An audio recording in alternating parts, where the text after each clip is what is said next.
మొదటగా చిన్న వాక్యం చదువుకుందాము. మత్తయి సువార్త 11వ అధ్యాయము 29వ వచనం అక్కడ చదవండి. మత్తయి సువార్త 11వ అధ్యాయము 29వ వచనం.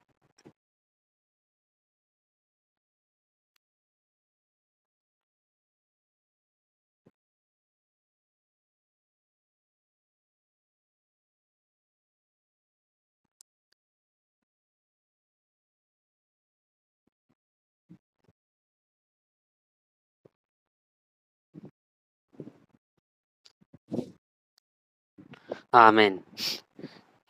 ఇక్కడ యేసుప్రభు గారు చెబుతున్న మాట ఏమిటంటే, నా యొద్ద నేర్చుకొనుడి. ఈరోజు మన టాపిక్ అందరూ చూసే ఉంటారు. శేఖర్ బ్రదర్ ఒకసారి స్క్రీన్ మీద ప్లే చేయండి.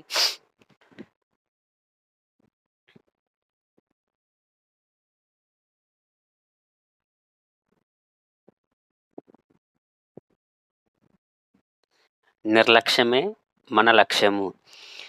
ఈ పాయింట్ ఎంతమందికి అర్థమైంది ఒకసారి చెప్తారా? అంటే మీకేం అర్థమైందండి? రాకడన్నయ్య, శేఖర్ బ్రదర్, శ్రీకాంత్ బ్రదర్ ఏమర్థమైంది? నిర్లక్ష్యమే మన లక్ష్యము. ఎవరైనా చెప్పొచ్చు.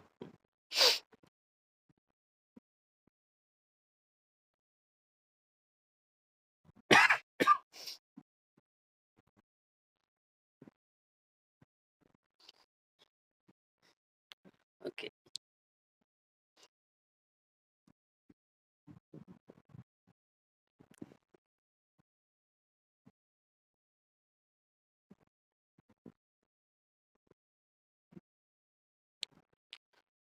ఓకే.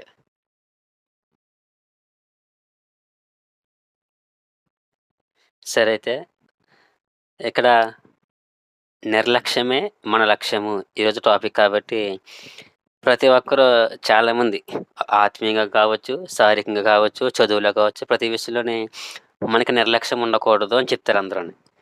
కానీ ఈరోజు నా టాపిక్ ఏంటంటే మనకి నిర్లక్ష్యం ఉండాలి. నిర్లక్ష్యం ఉండడమే మన లక్ష్యం. అర్థమవుతుంది కదా? అందరికి అర్థమవుతుంది కదండీ! నిర్లక్ష్యం ఉండడమే మన లక్ష్యము. ఎందులో నిర్లక్ష్యంగా ఉండాలో ఈరోజు కొన్ని పాయింట్లు చదువుకుందాము. మత్తయి సువార్త 15వ అధ్యాయము 22వ వచనం నుంచి 28 వరకు చూస్తే మత్తయి సువార్త 15వ అధ్యాయము 28వ వచనం చూస్తే అక్కడ ఒక కనాను స్త్రీ కనపడుతుంది మనకి. ఆ కనాను స్త్రీకి ఒక చిన్న అవసరం వస్తది. అప్పుడు యేసుక్రీస్తు వారి దగ్గరికొచ్చి, ప్రభువా నాకు ఈ సహాయం చేయని అడిగినప్పుడు ఆయన అంటారు, నేను ఏర్పరిచిన జనాన్ని దగ్గరికి వచ్చాను గానీ మిగిలిన వారి కోసం రాలేదు అని చెప్పినప్పుడు ఆమె అంటది. పైగా యేసుప్రభు గారు అంటారు, పిల్లలకే పెడుతున్న ముక్కల్ని కుక్క పిల్లలకి వేయడం న్యాయం కాదు కదా అన్నప్పుడు ఆమె అంటది, అవును ప్రభువా, కానీ పిల్లలు తింటున్నప్పుడు చిన్న చిన్న ముక్కలు కింద పడతాయి. అవి కుక్క పిల్లలు తింటాయి కదా ప్రభువా అని అంటది.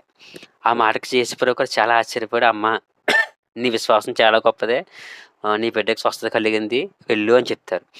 ఇక్కడ మనం నేర్చుకోవాల్సింది ఏమిటంటే ఆమె అవమానాన్ని నిర్లక్ష్యపెట్టింది. యేసుప్రభు గారు ఆమెని కుక్క అన్నారు. నిజంగా ఒకరు మనల్ని ఒక తెలియని వ్యక్తి వచ్చి మనల్ని ఏరా, ఓరే అంటేనే మనకు కోపం వచ్చేస్తది. చాలా కోపం వచ్చేస్తది. కానీ అక్కడ యేసుప్రభు గారు స్వయాన యేసుప్రభు గారు ఏమంటున్నారంటే ఆవిడని, నువ్వు కుక్కవే. నేను నీ కోసం రాలేదు. మీరు తక్కువవారు అన్నట్టుగా మాట్లాడుతున్నారు. అయినా గాని ఆమె అవమానాన్ని నిర్లక్ష్యపెట్టింది. అవమానం ఆవిడ నన్ను కుక్క అంటావా? ఇలాగా నన్ను తక్కువగా అంటావా? అని చెప్పేసి ఆవిడ కోపడలేదు. ఆవిడ ఏం చేసిందంటే నిర్లక్ష్యపెట్టింది అవమానాన్ని. మనం మనం ఏం నిర్లక్ష్యపెట్టాలంటే అవమానాలని నిర్లక్ష్యపెట్టాలి. హెబ్రీ పత్రిక 12వ అధ్యాయము 2వ వచనం ఒకరు చదవండి. హెబ్రీ పత్రిక 12వ అధ్యాయము 2వ వచనం.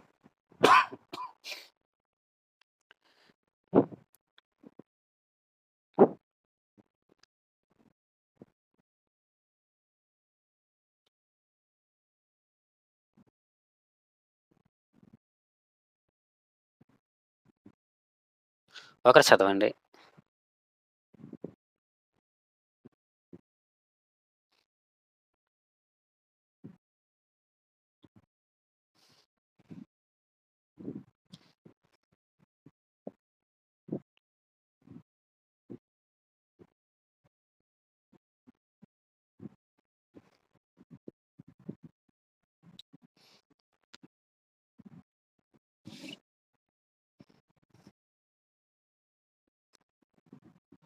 ఆమేన్.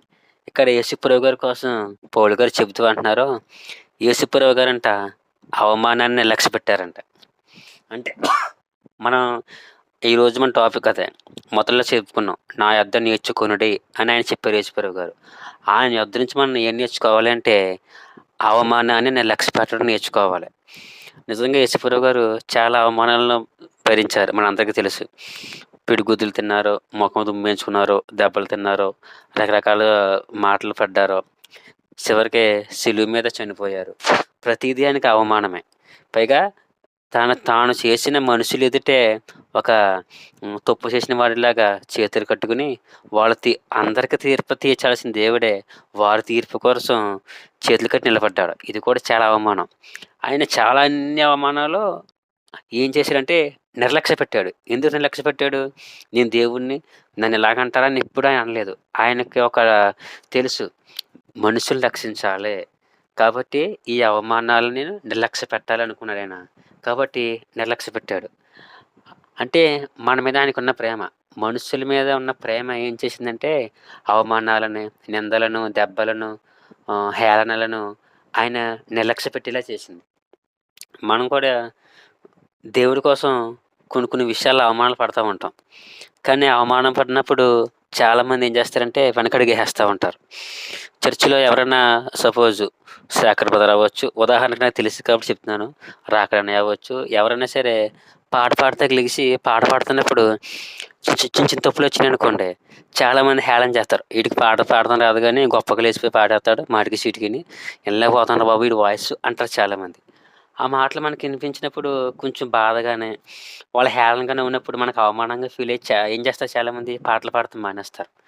కానీ మనం చేయాల్సింది ఏంటంటే, యేసుప్రభు గారు అవమానాన్ని నిర్లక్ష్యపెట్టాడు కాబట్టే ఆయన మనుషులందరిని రక్షించగలిగాడు.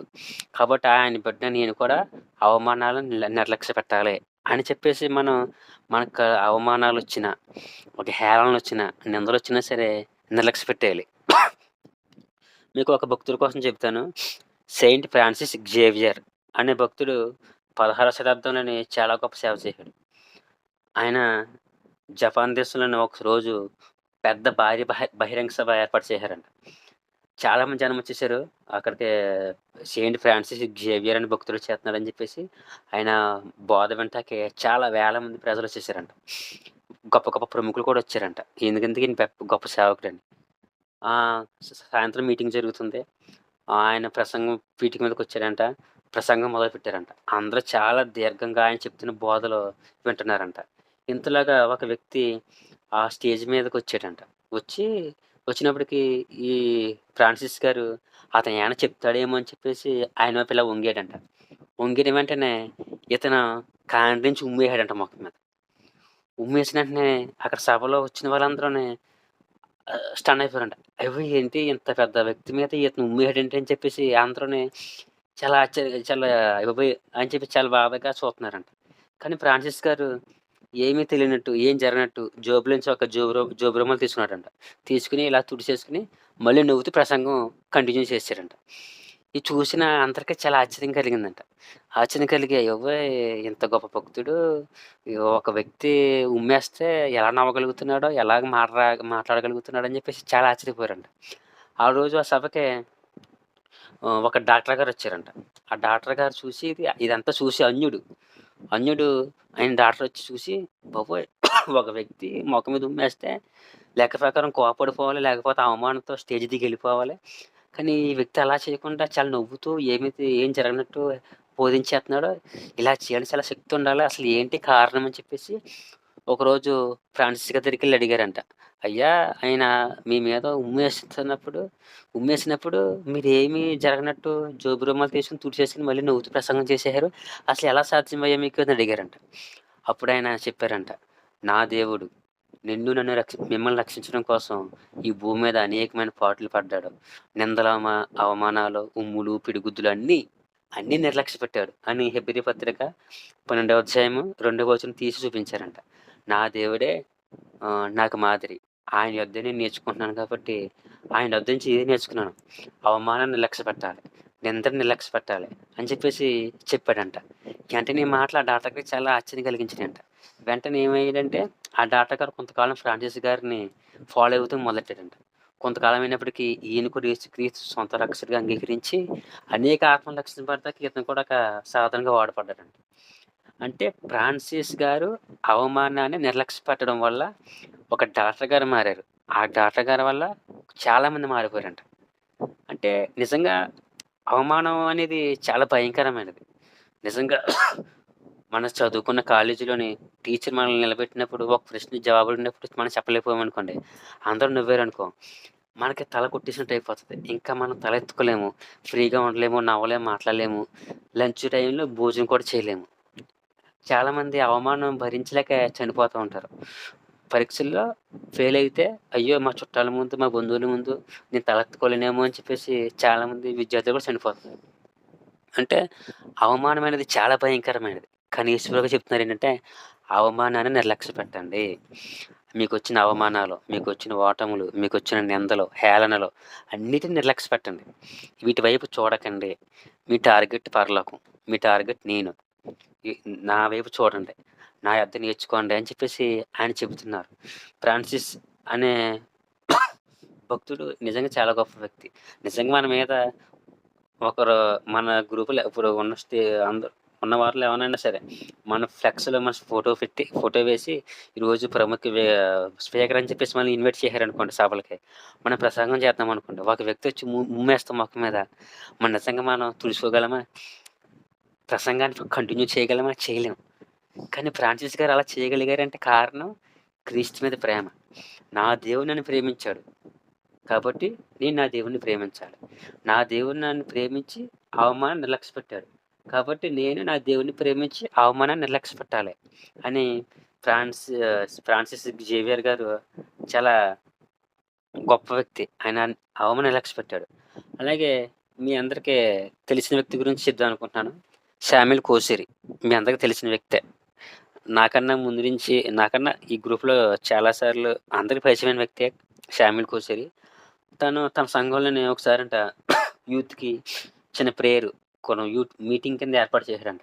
వాళ్ళ పాస్టర్ గారు అనుమతి తీసుకునే ఏర్పాటు చేసి చాలా ఒక స్పీకర్‌ని కేకేసి చాలా గ్రాండ్‌గా చాలా సొంత ఖర్చు పెట్టి బాగా ఏర్పాటు చేసి అన్నీ బాగా చేశాడంట. చాలా బాగా జరిగింది. ఏడుగురు పండుగ చాలా బాగా జరిగిందంట. కానీ అది అయిపోయిన మరుసటి ఆదివారం నాడు శామ్యూల్ కోసిరి చర్చికి వెళితే వాళ్ళ పాస్టర్ గారంట ఇంచుమించు 150 మంది, 200 మంది ఉంటారు సంఘస్థులు. అందరి ముందు శామ్యూల్ కోసిరిని నిలబెట్టి, సంఘం నీదనుకుంటున్నావా? నీ ఇష్టం వచ్చినట్టు చేసేస్తున్నావు అని రకరకాల మాటలు మాట్లాడేశారంట. నిజంగా అందరూ నవ్వారంట. భలే జరుగుతుంది అని చాలా నవ్వితే శామ్యూల్ కోసిరి ఒక్క మాట కూడా మాట్లాడలేదంట. మాట్లాడకుండా ఆవిడ చాలా మట్టుకు తిట్టేసి వాళ్ళ అమ్మగారిని కూడా ఇదేనా ఇలాగలాగా నీ కొడుకుని ఇలా పెంచడం అని తిట్టేశారంట. తిట్టేసినప్పటికి చాలా బాధ శామ్యూల్ కోసిరి ఏం మాట్లాడకుండా ప్రార్థన అయిపోయింది, ఇంటికి వెళ్ళిపోయాడంట. అందరూ అనుకున్నారంట భలేగా చేశారు పాస్టర్ గారు, 10 మందిలో కడిగేశారు, ఈడు మోకం ఇంకా చర్చికి రాడింకా అని చెప్పి చాలామంది అనుకున్నారంట. కానీ ఆ మరుసటి ఆదివారమే ఏమి జరిగినట్టు ప్రార్థనకి వెళ్ళిపోయాడంట. చాలామంది ఆశ్చర్యపోయారంట. ఏంటి మొన్నే కదా అంతమందిలో ఆవిడ కడిగేసింది, తిట్టేసింది, అయినా సరే ఎలా వచ్చేసాడని చెప్పేసి అనుకున్నారంట. శామ్యూల్ కోసిరి మా చర్చికి వచ్చినప్పుడు మా యూత్ కుర్రోళ్ళతో పంచుకున్నాడనమాట ఈ పాట. చర్చిలోని పాస్టర్లు మనం తిట్టారని చెప్పేసి, సంఘస్థులు మనం తిట్టేశారని చెప్పేసి, మనకు అవమానం జరుగుతుందని చెప్పేసి చాలామంది చర్చికి రావడం మానేస్తారు. కానీ అలా ఎప్పుడూ చేయకూడదు. మన క్రీస్తు ఇంపార్టెంటు అని నా జీవితం జరుగుతున్న ఒక సంఘటన చెప్తున్నానని చెప్పేసి ఈ సంఘటన చెప్పాడు. మా సొంత పాస్టర్ గారే. నేను యూత్ మీటింగ్ పెట్టాను. కొన్ని వేల రూపాయలు ఖర్చు పెట్టాను. నేను తప్పుడు పని ఏం చేయలేదు. కానీ కొంతమంది చెప్పడం వల్ల మా పాస్టర్ గారు తప్పుగా అపార్థం చేసుకుని నన్ను 200 మందిలో తిట్టారు. కానీ ఆవిడ బాధపడలేదు. నాకు అవసరం లేదు. నాకు క్రీస్తు ఇంపార్టెంటు అని చెప్పేసి నేను ఎప్పుడు చర్చికి రావడం మానలేదు అని చెప్పేసి మా యూత్ సభ్యులకి చెప్పాడనమాట. మీరెప్పుడు మీ పాస్టర్ గారు తిట్టారు, మీ పాస్టరమ్మ తిట్టారు, లేతే మీ సంఘస్థులు ఎవరో తిట్టారు, తక్కువగా మాట్లాడారని చెప్పేసి మీరు చర్చికి రావడం మానకండి. క్రీస్తు మనకి ఇంపార్టెంటు, మనుషులు కాదని చెప్పేసి చెప్పాడు. నిజంగా అవమానం, నిర్లక్ష్య పెట్టడం అనేది చాలా గొప్ప విషయం. అలాగే మా ఫ్రెండ్ ప్రశాంత్ అని ఒక అబ్బాయి కువైట్ ఎళ్ళాడు. ఆ అబ్బాయి దేవుడిని నమ్ముకున్నాడు కానీ ఎప్పుడు సువార్త చేయడానికి ఎక్కడికెళ్ళలేదు. అక్కడంట గు రూమ్‌మేట్స్ అందరూని దేవుడి కోసం చెప్దాం రా, రా అని చెప్పేసి బలవంతంగా తీసుకెళ్తే, అక్కడ ఇండియన్స్ కొంతమందున్నారండి హిందువులు. ఆ రూమ్‌కెళ్తే సువార్త చేస్తుంటే ఆ రూమ్‌లో ఉన్నారంట. "ఒరేయ్! బుద్ధి లేదేంట్రా మీకు? దేశం దాటొచ్చినా గాని ఇదేం పనిరా? మేము ఇండియన్స్ అని చెప్తే మేము హ్యాపీగా చేర్చుకుంటాం కదా! ఎక్కడికొచ్చినా గాని మీ మతమేనా? ఎక్కడికొచ్చినా గాని ఈ నల్లట్ట బుక్కేనా? మారరేంట్రా" అని చెప్పేసి తిట్టేసారంట. ఈ అబ్బాయికి చాలా కోపమొచ్చిందంట. ఛీ! ఈళ్ళతో ఇన్ని మాటలు పడాలని చెప్పేసి చాలా కోపమొచ్చేసింది కానీ, మనసులో అనుకున్నాడంట దేవుడి కోసం కదా! దేవుడి కోసం దేవుడే మన కోసం అన్ని నిందలను అనుభవించాడు కదా! మనమెంత? నాది పరలోకపు తండ్రి అనుభవించాడు. మనమెంత అని చెప్పేసి జస్ట్ ఆళ్ళ మా ఆళ్ళు ప పలికిన మాటలన్నీ నిర్లక్ష్య పెట్టేసాడంట. మళ్ళీ వేరే చోట చెప్తాకెళ్ళిపోయాడంట. ఆ అబ్బాయి ఇండియా వచ్చిన తర్వాత మా యూత్ మీటింగ్స్‌లో చెప్పాడు ఇలాగ. దేవుడి కోసం అనేకమైన నిందలొస్తాయి, అవమానాలొస్తాయి. వాటన్నిటిని నిర్లక్ష్య పెట్టండి. నిర్లక్ష్య పెడితే మనం మంచిగా అవ్వగలం అని చెప్పేసి చెప్పాడు. అలాగే మరికొన్ని ఉదాహరణలు తీసుకోవాలంటే మన దైవ సేవకులే. మనం మనం ఎళ్తున్న చర్చ్ పాస్టర్‌లే.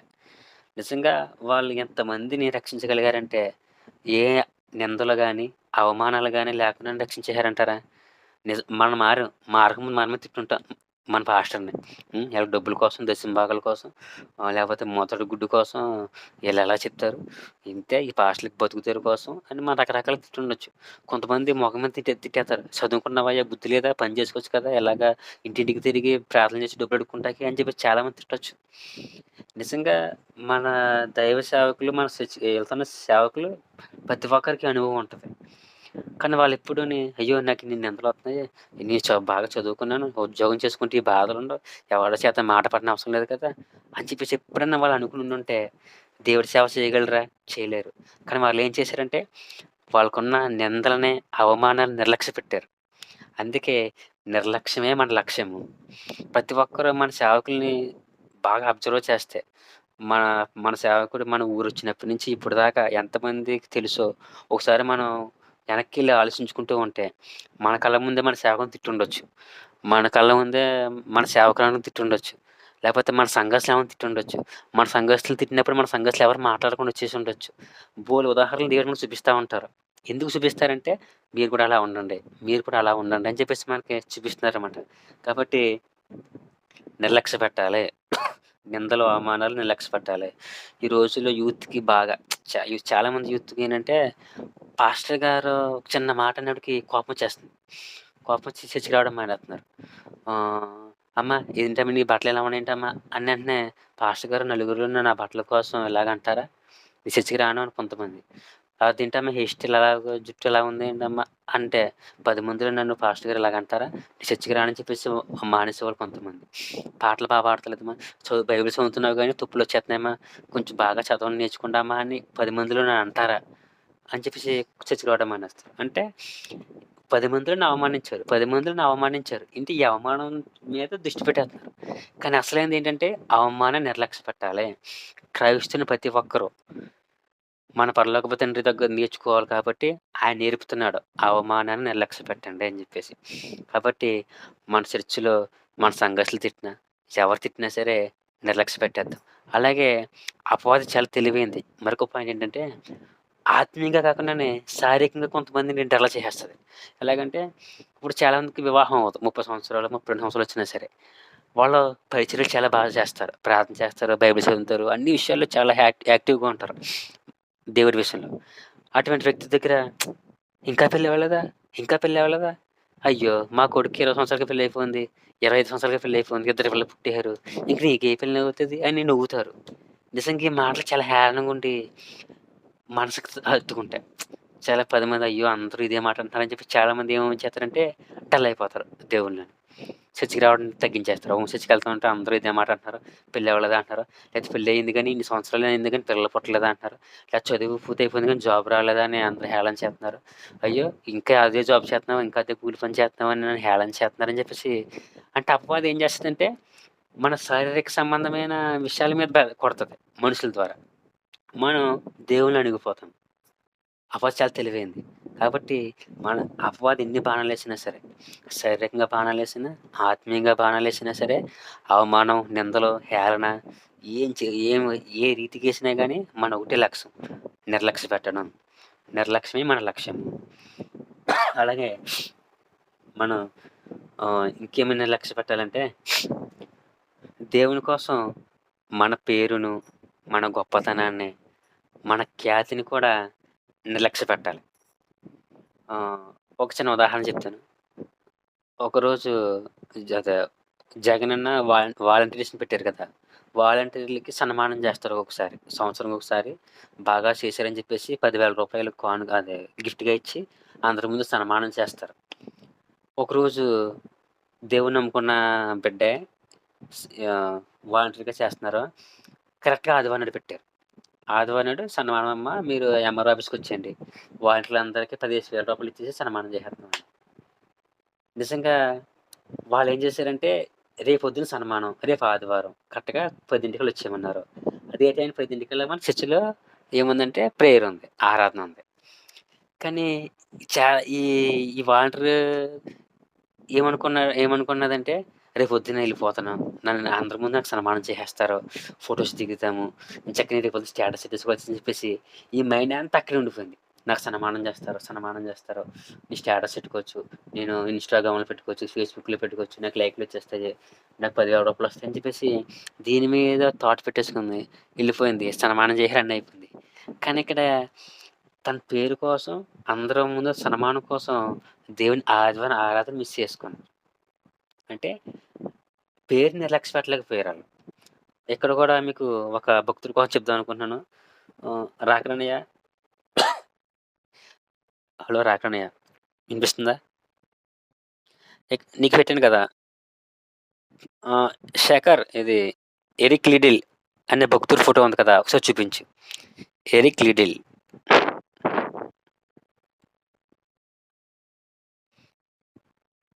ఇతని గురించి. ఓకే.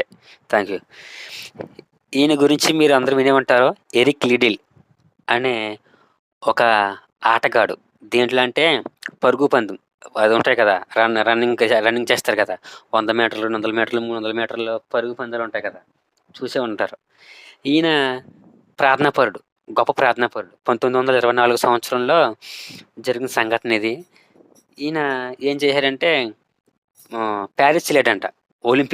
ఒలింపిక్స్‌కి ఇతని దేశం ఇంగ్లాండ్ అనుకుంటా. ఇంగ్లాండ్ దేశం నుంచి ఇతను సెలెక్ట్ అయ్యాడు. ఒలింపిక్స్‌లో 100 మీటర్ల పరుగు పందెంలో పరిగెడతాకి ఇతనికి చోటు దక్కింది. తీసుకుపోయారు. అతను ప్యారిస్ వచ్చేసాడు. ఒలింపిక్స్ స్టార్ట్ అయిపోతున్నాయి. కానీ కరెక్ట్‌గానే ఆదివారం పడ్డాయంట. ఏంటి పరుగు పందాలు.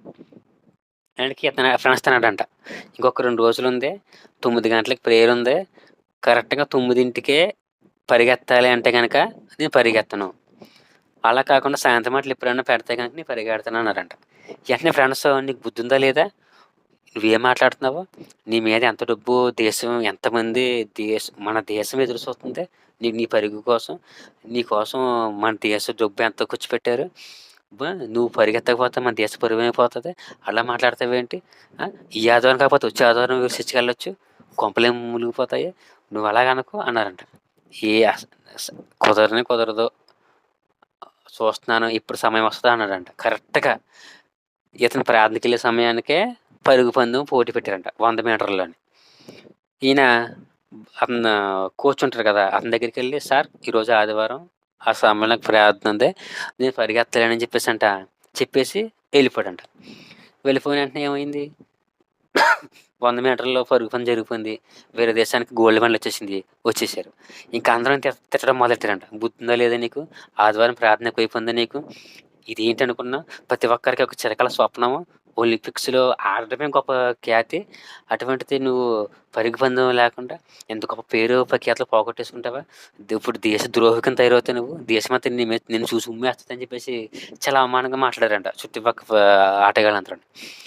ఈయన ఇంకేం మాట్లాడకుండా ఎళ్ళిపోయాడంట. ఎళ్ళిపోయిన తర్వాత 2 రోజులకి కోచొచ్చంట, "నువ్వు చేసిన బుద్ధి లేని పని వల్ల మనకి గోల్డ్ మెడల్ లేదు. ఏ మెడల్ లేకుండా పోయిందని" చెప్పి తిట్టి 400 మీటర్ల పరుగు పందెం ఉంది. ఒక్క ఆటగాడు కూడా లేడు. అందులోనే సరే పరుగు పందెంలో ఎవరుంటే బావున్ను అన్నారంట. అంతలోకి ఈయనన్నాడంట, "నేను పరిగెడతానండి" అన్నాడంట. 100 మీటర్ల పరుగు పందెంకి ఇతను సెలెక్ట్ అయ్యాడు. 400 పరుగు పందెం కాదు. కానీ పరిగెడతన్నాడంట. నిన్ను నమ్మి ఒకసారి మోసపోయాము. ఇంకోసారి మోసపోవాలని చెప్పేసి తిడితే అది కాదు సార్, ఇది కాదు సార్ బతిమాలి ఒప్పించంట పరుగు పందెంలోకెళ్ళాడంట. అందరూ అనుకున్నారంట 100 మీటర్ల పరుగు పందెం 400 మీటర్లు ఎక్కడ పరిగెట్టగలడు అని చెప్పేసి అందరూ అనుకున్నారంట. కానీ దేవుడి కృపను బట్టి ఆహ్, అంతలోకి ఒక ఆవిడొచ్చంట పరుగు పందెం స్టార్ట్ చేయముందు ఒక పేపర్ ఇచ్చిందంట ఆయనకి. ఆ పేపర్ ఆయన చూడకుండా జోబులో పెట్టేసుకొని పరుగు పందెం మొదలెట్టాడంట. దేవుని కృపను బట్టి ఏం జరిగిందంటే అతను 400 పరుగు పందెల మీటర్‌లో గోల్డ్ మెడల్ సాధించాడు దేశానికి. అందరూ స్టన్ అయిపోయారంట. ఎలా జరిగింది? ఎలా జరిగిందని. అందరూ మెచ్చుకున్న టైంలోనే అతనికి కాగితం గుర్తొచ్చిందంట. ఒక అమ్మ ఇచ్చింది కాగితం. ఏంటా ఉంది కాగితం అనే దాంట్లోని 1 సమూయేలు గ్రంథము 2 అధ్యాయము 30 వచనం. నన్ను ఘనపరచువాని నేను ఘనపరుస్తానని చెప్పేసి ఉంటది. అక్కడ నిజంగానే ఆదివారం నాడు ఒలింపిక్స్‌లో వచ్చింది పరుగు పందెం వచ్చిందని చెప్పేసి ఒలింపిక్స్‌నే కాదనుకుని దేవుని మందిరానికి వెళ్ళిపోయాడు అతను. అంటే తన పేరుని, ప్రఖ్యాతిని, వచ్చే గోల్డ్ మెడల్‌ని అన్నిటిని నిర్లక్ష్యపెట్టాడు. ఎవరి కోసం? దేవుని కోసం. నిజంగా మనం నిర్లక్ష్యపెట్టగలం అలాగా? ఆదివారం ఆరాధన. అదే టయానికి మన ఫ్రెండ్ ఫోన్ చేసి ఈరోజు మా చెల్లి ఫంక్షను, మా అమ్మగారు ఫంక్షను, లేకపోతే మా అమ్మ నాన్న పెళ్లి రోజు, లేకపోతే నా బర్త్‌డే వచ్చేయి అని అనుకోండి. చాలామంది ఏం చేస్తున్నాం మనం? అంతే ఆ రోజు చర్చికి మానేస్తాం. హ్యాపీగా ఫ్రెండ్స్‌తోని బయటికెళ్ళడము, ఫంక్షన్‌కెళ్ళడము చేసేస్తాం. కానీ ఎరిక్ లిడిల్ అనే భక్తుడు గోల్డ్ మెడల్ సాధించిన తర్వాత చైనా దేశానికి మిషనరీగా వెళ్ళిపోయాడంట. ఆయన చరిత్ర ఉంటది. యూట్యూబ్‌లో ఉంటది. చూడండి. అలాగే పుస్తకం కూడా ఉంటది ఆయన కోసం. కుదిరిన వాళ్ళు చదవండి. Eric Liddell. తర్వాత మిషనరీగా చైనా వెళ్ళిపోయి గొప్ప సేవ చేసాడంట అతను. నిజంగా మనం కూడా దేవుని కోసం ఒక్కొక్కసారి మన పేరుని లక్ష్యపెట్టాలి. మన ఖ్యాతిని లక్ష్యపెట్టాలి. మనకొచ్చే బహుమానాలను లక్ష్యపెట్టాలి. ఎరిక్ లిడిల్ ఆయనకొచ్చిన గొప్ప అవకాశాన్ని నిర్లక్ష్యపెట్టేసాడు. ఆదివారం ఆరాధనకి ఇంపార్టెంటు. దేవుడిని ఆరాధించాలి అనుకున్నాడు. మనం కూడా సరే ఆదివారం ఆరాధనలోని ఎటువంటి అడ్డొచ్చినా గానీ, మనం మాత్రం ఆదివారం ఆరాధన ఖచ్చితంగా వెళ్ళిపోవాలి. అలాగే ఇంకొక అక్క కోసం చెప్తాను. మీకొకసారి చెప్పాను గుర్తు. రూత్ అక్క. నాకు మా పెదనాన్నగారి అమ్మాయి. ఆ అమ్మాయి ప్రతి శుక్రవారం, ఆదివారం మా చర్చి కడగమంటారు మా పాస్టర్ గారు. ప్రతి శుక్రవారం, ఆదివారం ప్రార్థన జరుగుతది కాబట్టి మీరేం చేయాలంటే పొద్దునొచ్చి కడిగండమ్మా ప్రార్థనకి శుద్ధిగా ఉండాలి దేవుడి మందిరం అని చెప్పేవారు. శుక్రవారం ఉదకం జరుగుతది. ఆదివారం ఉదకం జరుగుతది. అప్పుడు మేము 8థ్ క్లాస్, 9థ్ క్లాస్ చదువుకుంటున్నాం. అప్పుడేం జరిగిందంటే అప్పుడు ఎవరు అమ్మాయిలు కడిగితే ఆ చర్చి.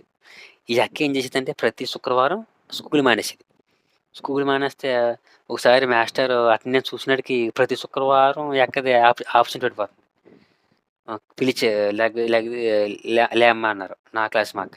లేచింది. ఏ అమ్మ ప్రతి శుక్రవారం మానేస్తున్నావంటే చర్చికి వెళ్తున్నానండి అన్నది. నువ్వు చర్చికి వెళ్తున్నావా? స్కూల్ మానేసి బుద్ధి లేదా? ఇలాగలా అని చెప్పేసి అందరూ ముందు తిట్టేసారు అక్కని. ఇంటికొచ్చేసింది. ఇంటికొచ్చేసిన తర్వాత స్కూల్ మానేసింది మొత్తానికి. అదేంటక్క అంటే, దేవుడి పనికి నాకు చదువడ్డొచ్చేస్తుంది అని చెప్పేసి అక్క స్కూల్ మానేసింది. తను 10థ్ క్లాస్‌లో వచ్చిన తర్వాత స్కూల్ మానేసింది. ఇలా ప్రతి మాస్టర్ తిట్టడం, ఈ అక్క శుక్రవారం మానేయడం, అంతకుముందు తిట్టడం. ఇదే జరుగుతుంది. చివరికి విసుగెత్తిపోయి మానేసింది. అంటే 10థ్ పూర్తి చేసేయక్క సర్టిఫికేట్ వస్తది కదా అక్క, గుర్తింపు ఉంటది కదా అక్క అంటే, దేవుడి కోసం నాకు ఏం అవసరం లేదు. నాకు పైచరికి చదువడ్డొచ్చేస్తుందని చెప్పేసి మానేసింది అక్క. నిజంగా అక్క చాలా గొప్ప భక్తురాలు. ఎంత భక్తులంటే 12 గంటలు మోకాళ్ళ ప్రార్థన చేస్తది. మాకు ప్రతీ నెల మొదటి గురువారం ప్రార్థన జరుగుతది. ఉదయం 6 గంటల నుంచి సాయంత్రం 6 గంటల వరకు ప్రార్థన. అక్క ఉదయం 6 గంటలకి మోకరించింది. మళ్ళీ సాయంత్రం 6 దాకా మోకాలు దిగదు. ఎంత పట్టుదలంటే ఒక్కొక్కసారి ప్రార్థనలో కళ్ళు తెరిచేత్తందని చెప్పేసి కళ్ళుకి గుడ్డ కట్టేసుకుంటది. యాక అంటే ఒక్కొక్కసారి ప్రార్థనలో కళ్ళు తెరిచేత్తన్నాను నేను ఆటోమేటిక్‌గాని కళ్ళు తెరవకూడదు, ప్రార్థనలో కళ్ళు తెరవకూడదు అని చెప్పేసి కళ్ళు గంటలు కట్టేసుకుంటది అక్క. అంటే ఎంత ఆసక్తి చూడండి ఆక. మనం పాస్టర్ ప్రార్థన వెంటనే చాలామంది కనీసం కళ్ళు కూడా మూయరు. ఇలా కళ్ళు మూస్తారు. మళ్ళీ ఇలా కళ్ళు తెరిచి అటు ఇటు చూస్తారు. ప్రార్థనలో ఏకీభవించరు. కానీ అక్క కళ్ళు గంటలు కట్టేసుకుంటది. మోకాళ్ళు 12 గంటలలాగా దిగేది కాదు. దేవుడి మీద ఆసక్తి. ఏం చేసిందంటే 10థ్ క్లాస్ సగంలోనే ఆపేసింది. దేవుడి పరిచర్య చదవాలంటప్పుడు. అంటే నిర్లక్ష్య పెట్టాలి. నిజంగా మనకు మనం ప్రశ్నించుకుంటే దేవుడి కోసం మనం ఏం నిర్లక్ష్య పెట్టాము అని మనం ప్రశ్నించుకుంటే కొంతమంది నిర్లక్ష్య పెడతారు. కొంతమంది నిర్లక్ష్య పెట్టలేకపోతారు. కాబట్టి మన లక్ష్యం నిర్లక్ష్య పెట్టాలి. దేవుడి కోసం అవమానాన్ని నిర్లక్ష్య పెట్టాలి. నిందల్ని నిర్లక్ష్య పెట్టాలి. అది అలాగే మనకొచ్చే ఖ్యాతి, మనకొచ్చే గొప్పతనం, సన్మానాలు, పేర్లు వాటన్నిటిని మనం నిర్లక్ష్య పెట్టాలి. అలాగే మూడోదిగానే మన సుఖభోగాలు కూడా నిర్లక్ష్య పెట్టాలి. నిజంగా యేసుప్రభు గారు ఆయనకి ఏం కొదువ? ఆయన గొప్ప దేవుడు. అన్ని నామాల కన్నా గొప్ప నామం ఆయనది. అసలు అన్నిటికీ ఆయనే ఆది సంభూతుడు. ఆయనకు సుఖం. పరలోకంలో దేవుడు.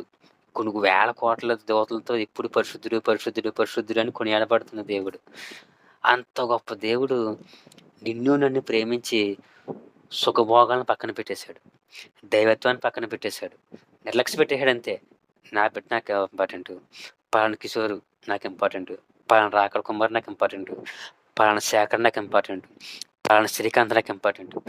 పలానా రాజు నాకు ఇంపార్టెంటు అని ప్రతి మనందరి కోసం ఏం చేయండి, ఆయన సుఖభోగాలను విడిచిపెట్టేసి భూలోకానికి వచ్చి మనిషిగా పుట్టి తాను కలగజేసిన మనిషిగా ఆయన అయిపోయి 33 సంవత్సరాలు మనిషిగా జీవించి ఎన్నో రకమైన రకరకాల హింసలు అన్నీ పడుతూ నిజంగా ఇన్ని చేయడంటే సుఖభోగాన్ని నిర్లక్ష్య పెట్టాడు.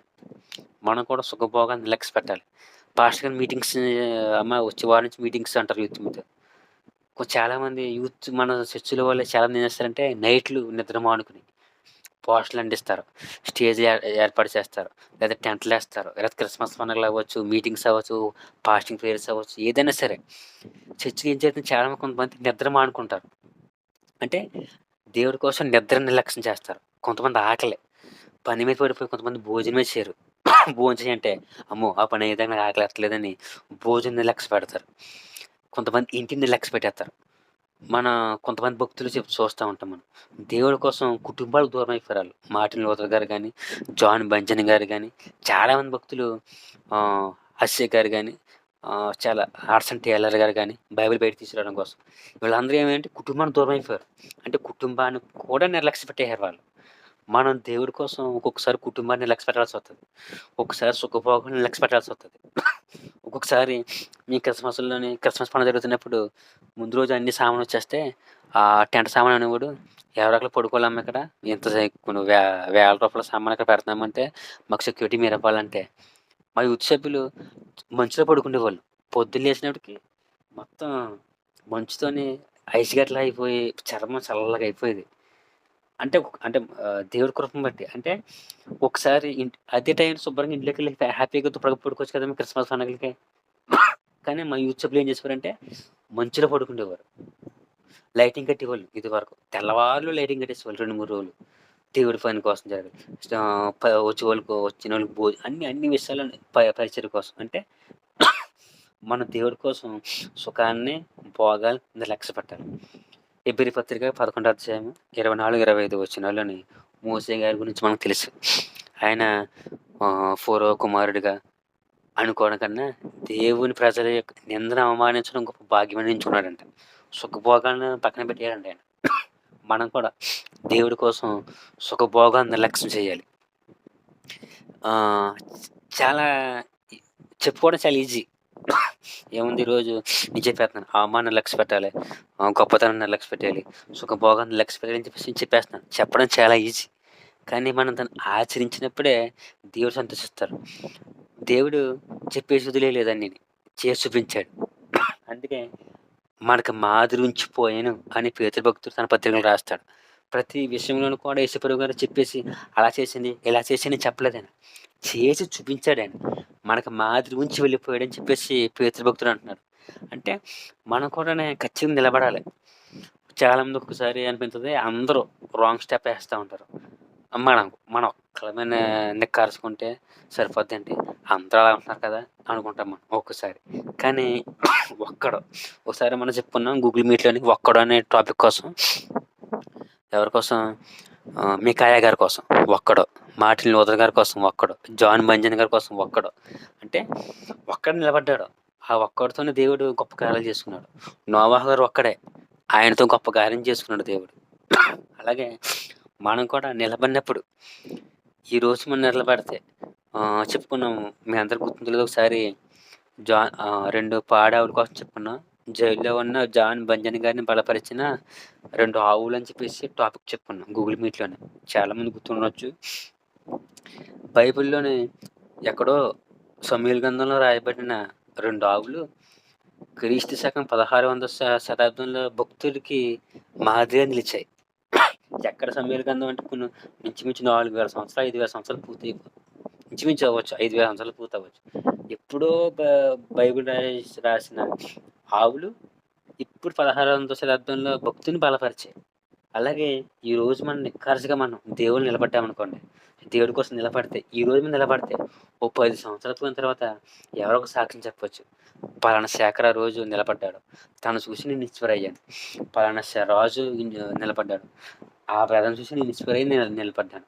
మనకు తెలియకపోవచ్చు. కానీ మనం నిలబడటం వల్ల ఈరోజు దేవుడి పని జరుగుతుంది.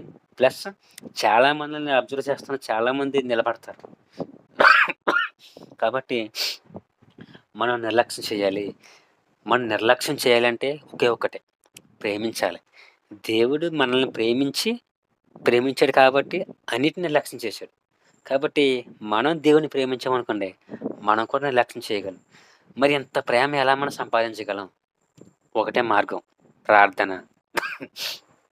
ప్రార్థన ఒకటే. మనం చాలా అన్ని విషయాలకి అన్నిట్లికి మనం సమయం ఇస్తాం. కానీ ప్రార్థనకు సమయం పొద్దున లేచిన వెంటనే సెల్ ఫోన్ ఆన్ చేస్తాం. కానీ మోకరించి ప్రార్థన చేయరు చాలామంది. చాలామందికి అలవాటు ఉంటుంది. లేచిన వెంటనే మోకరించి ప్రార్థన చేసి బయటికెళ్తారు. కానీ క్రైస్తవులు ఇంచుమించు 90% ఈ రోజుల్లో ప్రార్థన చేసేయాలి. పొద్దున్న లేచిన వెంటనే సెల్ ఫోన్ చూడడం తప్ప ప్రార్థన అలవాట్లేదు. కానీ ప్రార్థన కూడా ఎలాగా? దేవుడి సన్నిధిలో మనం కనిపెట్టాలి. మన ప్రార్థనా అవసరతల గురించి నాకు అది కావాలి, ఇది కావాలి, ఇది కావాలి, ఇది అన్నీ మనం ప్రార్థన చట్టాన్ని తిప్పేస్తాం. ఒక పావుగంటో, అరగంటో, గంటో మనకున్న బాధలు, ఇబ్బందులు అన్నీ చెప్పేస్తాం దేవుడితోని. ఆమేన్ అంటాం. లేచి వెళ్ళిపోతాం. కానీ ఇంతవరకు మనం మాట్లాడాం కదా! దేవుడు మనతో మాట్లాడతాడేమో అని ఒక్క 10 నిమిషాలు కూడా మనం కనిపెట్టం. పిలాతు గారు అడిగారు, సత్యం అంటే ఏమిటి అని యేసుక్రీస్తుని అని. అప్పుడు వెంటనే లోపలికెళ్ళిపోయాడు ఆయన. సత్యం అంటే ఏమిటి అని అడిగిన వాడు ఏం చేయాలి? ఏం చెబుతాడు యేసుప్రభు వినాలి కదా! వినలేదు, వెళ్ళిపోయాడు. నిజంగా ఆయన ఆగుండుంటే అప్పుడు పిలాతు గారితో సత్యం అంటే ఏమిటో చెప్పుదురు. అది భక్తులు బైబిల్ రాయించుదురు, మనం చదువుకుందాం. కానీ పిలాతు గారు అడిగేసాడు, వెళ్ళిపోయాడు వినకుండా. మన పరిస్థితి ఎలా ఉంది ఈ రోజుల్లో? ప్రార్థన చేసేస్తాం. కానీ 10 నిమిషాలు మౌనంగా కనిపెట్టే అనుభవం రావట్లేదు. పాల్ యాంగిచో గారు గంటల కొలది కనిపెట్టేవాడంట ఆయన. మీ అందరికీ తెలిసిందే. గొప్ప భక్తుడు, దేవునితో మాట్లాడేవాడంట ఆయన. ఆయన గురించి కూడా మంచి మంచివి ఉన్నాయి. అలాగే సాధు సుందర్శన్ గారు కనిపెట్టేవాడంట. ప్రార్థన వేరే, కనిపెడతాం వేరే. ప్రార్థన మనం చెప్పేసిన తర్వాత ప్రభు ఎంతవరకు నేను మాట్లాడాను, ఇప్పుడు నువ్వు నాతో మాట్లాడని చెప్పేసి మౌనంగా ఉండి మనసులో స్తుతించుకుంటూ అలాగా కనిపెడతావా? దేవుడు మనం ఏ అంశం కోసం ప్రార్థన చేసామో ఆ అంశం గురించి ఒక దర్శనం చూపిస్తారు. లేకపోతే మన మనసుకి ఒక ఆలోచన పుట్టిస్తారు. లేకపోతే ఒక వాక్యాన్ని చూపిస్తారు. ఏదో ఒక రీతిగా దేవుడు మాట్లాడతారు. లేకపోతే ఒక స్వరం వినపడుతుంది. ఇప్పుడు వింటున్న వాళ్ళు చాలామందికి అనుభవాలు ఉండొచ్చు. నాకైతే అనుభవం ఉంది. ఒక విషయం గురించి నేను ప్రార్థన చేస్తున్నప్పుడు ఒక స్వరం వినిపించింది నాకు. అలాగే ఒకసారి ప్రార్థన చేసుకున్నప్పుడు ఒక వాక్యం దేవుడు ఎలా రాసి చూపించారు. అలాగే ఒకసారి ఒక ఆలోచన పుట్టింది. పౌలు గారు రాసిన పత్రికలు రాశారు అంటున్నారు కానీ ఈ పత్రికలు ఆ సంఘానికి ఎవరు పట్టుకెళ్ళారు అని ఒక ఆలోచన వచ్చింది నాకు. దేవుడు ఒక ఆలోచన ఇచ్చిన తర్వాత చాలా పరిశీలించేసాను. కొన్ని బుక్స్ కొనేసాను, అవి చేశాను. కానీ ఒక పుస్తకం కోసం దొరకట్లేదు నాకు. ఎవరు పట్టుకెళ్ళారు బుర్ర పీకేసుకుని ఒకసారి మోకరించి ప్రార్థన చేసుకున్నప్పుడు దేవుడు నాకు ఒక వెబ్సైట్ చూపించారు. గూగుల్లో నేను ఎప్పుడు చదివే వెబ్సైట్. ఆ వెబ్సైట్ చూపించి ఆ వెబ్సైట్లో ఒక పుస్తకం ఉంటుంది. ఆ పుస్తకాన్ని చూపించారు. వెంటనే నేను ప్రార్థన చేసి దేవస్తుతిని చెల్లించి ఆ వెబ్సైట్లోకి వెళ్ళి ఆ పుస్తకం చూస్తే ఆ పుస్తకంలో ఉంది ఆ పత్రిక ఎవరు పట్టుకెళ్ళారు. అంటే ప్రతి ఒక్కరికి ఒక అనుభవం ఉంటది. మనం ప్రార్థన చేసిన వెంటనే ఆమేన్ అని చెప్పేసి రాకుండా కనిపెట్టాలి. అలాగే జాన్ బనియన్ గారు మనం చెప్పుకున్నాం. జైల్‌లో ఆయన ఎన్నో కష్టాలు అనుభవించి 12 సంవత్సరాలు దేవుడి కోసం ఉంటే కనిపెట్టేవాడు దేవుడి కోసం కనిపెడితే ఆయన దేవుడు హత్తుకున్నాడంట. ఆయన అంటాడండి, నేను ముఖాముఖిగా చూసాను. ఆయన్ని హత్తుకున్నాను. ఆయన కౌగిలించుకున్నాను. ఆయన ముందు ఏడ్చాను. ఆయన ముందు నవ్వాను. ఆయన ముందు నేను గంతులు వేశాను. ఈ చెరసాల నాకు పరలోకం వైపు ఉందంటాడండి. అంటే ప్రార్థన చిట్టా అంతా చెప్పేసుకున్న తర్వాత మౌనంగా కనిపెట్టాలి. ప్రభువా నాతో మాట్లాడు. అప్పుడు దేవుడు ఖచ్చితంగా మాట్లాడతాడు. చాలామంది అనుకుంటారేంటంటే దేవుడు మాట్లాడాల్సినంత బైబిల్ ద్వారా మాట్లాడేసాడు. ఇంకేం మాట్లాడడం అంటారు చాలామంది. కొంతమంది. కానీ ఆయన అంటాడు, నిన్న నేడు నిరంతరం ఏకరీతిగా ఉన్నాడు. అన్నీ మారతాయి, ఆయన మారడు. ఆయన నోరుండి మాట్లాడిన దేవుడు కాదు. చెవులుండి వినని దేవుడు కాదు. ఆయన నోరుంది మాట్లాడతాడు. చెవులున్నాయి అంటాడు. కాబట్టి మనం ప్రతి ఒక్కరు ప్రార్థన చేయండి. ప్రార్థనలో ఎక్కువ కనిపెట్టండి. ఈ కనిపెట్టడం వల్ల ఏమవుద్దంటే మన హృదయం ఆయనకి అటాచ్ అయిపోతది. అటాచ్ అయిపోయిన వెంటనే ఆయన లక్షణాలు గాని, ఆయన నీతి సూర్య కిరణాలు గాని మన మీద పడిన తర్వాత ఆయన మనసొస్తది మనకి. క్రీస్తు యేసు యొక్క మనసు మీరును ధరించుకోండి అంటాడు పౌలు గారు ఫిలిప్పీ పత్రికలో. అంటే ఆయన మనసు మనకొచ్చినప్పుడే మనం నిర్లక్ష్య పెట్టగలం. ఆయన మనసు మనకొచ్చినప్పుడే మన సుఖభోగాన్ని నిర్లక్ష్య పెట్టగలం. ఆయన మనసు మనకొచ్చినప్పుడే మన పేరు ప్రఖ్యాతులు నిర్లక్ష్య పెట్టగలం. మనకు ఆయన మనసు రావాలంటే ఖచ్చితంగా ప్రార్థన చేయాలి. ప్రార్థనలో ఎక్కువగా కనిపెట్టాలి ఏకాంతంగా. అందుకే అంటారు నీ పరలోకపు తండ్రి చూసినట్లు తలుపు వేసుకొని ఏకాంతంగా ప్రార్థన చేయమంటారు యేసుప్రభు గారు. కాబట్టి మరీ ముఖ్యంగా ఈ చివరి దినాల్లో భక్తి చల్లారిపోతున్న దినాల్లో ఉన్నాం. అస్సలు ఎక్కడా భక్తి లేదు. చూస్తున్నాం కదా! సంఘస్థులు చల్లారిపోతున్నారు. మన యూత్ చల్లారిపోతున్నారు. చాలా విషయాల్లో అంతా గందరగోళం అయిపోయి ప్రార్థన మీద భక్తి మీద ఎవరికీ ఇంట్రెస్ట్ ఉండట్లేదు. మనకి ఇంట్రెస్ట్ పుట్టాలన్నా, దేవుడి మీద ప్రేమ పెరగాలన్నా అన్నిటికీ ఒకటే ముందేంటంటే ఇదే ప్రార్థన, కనిపెట్టుట. కాబట్టి మనం నిర్లక్ష్యమే మన లక్ష్యము. ఎవరు మర్చిపోకండి. నిర్లక్ష్యం చేయాలి. నిందలు, అవమానాలు నిర్లక్ష్యం చేయాలి. నిజంగా భక్తులైన వారు నిర్లక్ష్యం చేశారు కాబట్టి ఏం నిర్లక్ష్యం చేశారు? వాళ్ళకొచ్చిన శ్రమలు నిర్లక్ష్యం చేశారు కాబట్టే క్రైస్తవ్యం మన దాకా వచ్చింది. మన నుంచి భావి తరాలకి వెళ్ళాలి అంటే మనం నిర్లక్ష్యం చేయాలి. మనం క్రీస్తుని నిర్లక్ష్యం చేయకూడదు. క్రీస్తు కోసం కొన్ని విషయాన్ని నిర్లక్ష్యం చేయాలి. చాలామంది ఈరోజు ఫ్రెండ్స్ కోసం క్రీస్తుని నిర్లక్ష్యం చేసేస్తున్నారు. ఒక అమ్మాయి కోసం ఫోన్ చేస్తారు. మాట్లాడుకునే సందర్భంలో ఆరాధన టైం అయిపోయినా సరే ఇంకా మాట్లాడుతూనే ఉంటారు చాలామంది. అంటే ఒక అమ్మాయి కోసం క్రీస్తుని నిర్లక్ష్యం చేశారు. మరి క్రీస్తు కోసం ఒక అమ్మాయిని నిర్లక్ష్యం చేయగలమా? లేదా ఒక అబ్బాయిని నిర్లక్ష్యం చేయగలమా? లేకపోతే ఒక ఫ్రెండ్స్‌ని నిర్లక్ష్యం చేయగలమా? ఒక బంధువుని నిర్లక్ష్యం చేయగలమా? కాబట్టి క్రీస్తుని నిర్లక్ష్యం చేయడం కాదు. క్రీస్తు కోసం అన్నిటిని నిర్లక్ష్యం చేయాలి. అది మన టార్గెట్ అయి ఉండాలి. ఖచ్చితంగా అర్థమైందని అనుకుంటున్నాను. మరొకసారి నిర్లక్ష్యమే మన లక్ష్యము. దయచేసి ప్రార్థన నిర్లక్ష్యం చేయండి. ప్రార్థన కాదు అది నిద్ర నిర్లక్ష్యం చేయండి. నిద్రను తగ్గించుకుని ప్రార్థన చేయండి. బైబిల్ చదవండి. బైబిల్ మాత్రం నిర్లక్ష్యం చేయకండి. బైబిల్ గురించి నేను ఎప్పుడూ మీట్లో చెప్తాను. బైబిల్ బయటికి తీసుకురావడం కోసం కొంతమంది ప్రాణాలు పోగొట్టుకున్నారు. బైబిల్‌ని అనేకమైన భాషల్లోకి తర్జమా, ట్రాన్స్‌లేషన్ చేయడం కోసం చాలామంది కుటుంబాలను పోగొట్టుకున్నారు. భార్యలని, బిడ్డలని, ఆస్తుల్ని, ప్రాణాలను కూడా పోగొట్టుకున్నారు. కొంతమందైతే దేశద్రోహి అని ముద్ర కూడా వేయించుకున్నారు. చాలా భయంకరమైనవి. వీటన్నీ ఎంతోమంది రక్తాలు కార్చి ప్రాణాలు పెట్టి చిందిస్తే మన చేతులకి బైబిల్ వచ్చింది. అటువంటి బైబిల్ మనం ఫ్యాన్ కింద కూర్చొని అంటే అందరని కాదు, చాలామంది ఏం చేస్తున్నారంటే చదవలేకపోతున్నారు. హ్యాపీగా ఫ్యాన్ కింద కూర్చొని బైబిల్ చదవలేని స్థితిలోకి వెళ్ళిపోతున్నారు. కాబట్టి దయచేసి ప్రతి ఒక్కరు బైబిల్ చదవండి. బైబిల్ చదివితేనే దేవుడి మనసు మనకు తెలుస్తుంది. బైబిల్ చదివితేనే మనకు అన్నిటికి విషయాలు తెలుస్తాయి. మనం ఎలా ఉండాలి అన్ని విషయాలు బైబిల్లో ఉన్నాయి. కాబట్టి బైబిల్‌ని నిర్లక్ష్యం చేయకండి. క్రీస్తుని నిర్లక్ష్యం చేయకండి. మనం వెళ్తున్న సంఘాన్ని నిర్లక్ష్యం చేయకండి. సంఘ సభ్యుల్లోని అవసరమైతే కొంతమంది సేవకుల్లో కూడా కొన్ని లోపాలుంటాయి. ఆ లోపాలను చూసి మీరు మందిరాలు మానకండి. ప్రార్థన మానకండి. ఉత్సాహాన్ని తగ్గించుకోకండి. మొదట చేసిన పరిచర్య ఇప్పుడు చలం చేయలేకపోతున్నారు. ఆ పరిచర్య మానకండి. తప్పు ఒకటి మీ మీద మోపవలసియున్నది. మొదట నీకున్న ప్రేమ, మొదట నీకున్న విశ్వాసం, మొదట నీకున్న పరిచర్య, మొదట నీకున్న ప్రార్థన, మొదట నీకున్న ఆసక్తి ఇప్పుడు లేదు అని ప్రభువు క్రీస్తు న్యాయపీఠాన్ని బట్టి మన మీద చెప్పారనుకోండి, మనం నరకం వెళ్ళిపోవాల్సొస్తది. కాబట్టి దయచేసి అందరూ క్రీస్తు కోసం అన్నిటిని నిర్లక్ష్యం చేయండి గానీ, క్రీస్తుని నిర్లక్ష్యం చేయకండి. ఈ వాక్యం దేవుడు దీవించును గాక. ఆమేన్. యేసు ప్రభువుతో మాతో మాట్లాడిన దేవా, విన్న వాక్యానుసారంగా జీవించే జీవితం మా అందరికీ దయచేసి మీరు మహిమ ఘనత కీర్తి ప్రభావం పొందుకోండి.